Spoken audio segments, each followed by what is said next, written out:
So hi guys, good evening. Meron akong i-share. I want to share something about nung video na nag-audition ako sa PBB nung pumunta ko sa Mylab, April. Lahat ng pera ko na inipon ko, binili ko ng ticket kasi that's my dream, di ba? So I risk everything. And then, nag-absent ako sa school. Tapos pinayagan naman ako. And then, nag-audition kami sa Novaliches. May nakilala ko dun, mga new friends, ganun. Tapos, nag-audition, na-slide ako dun kasi nasira yung heels yung takong ng boots ko. So, I didn't expect that talaga na nangyari sa akin, sakit ng prit ko dun.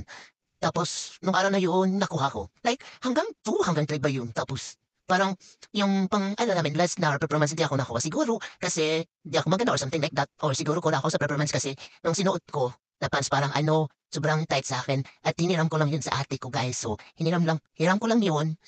Kasi yung ate ko tatrabaho dun sa Manila at nakatira siya sa friend niya.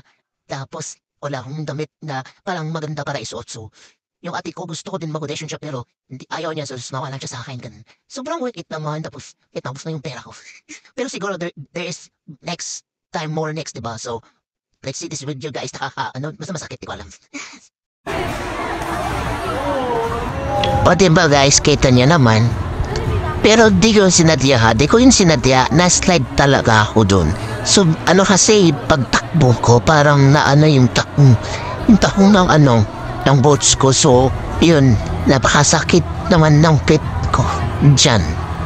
Pero, syempre, maybe, tawagan nila ako, diba? Why not?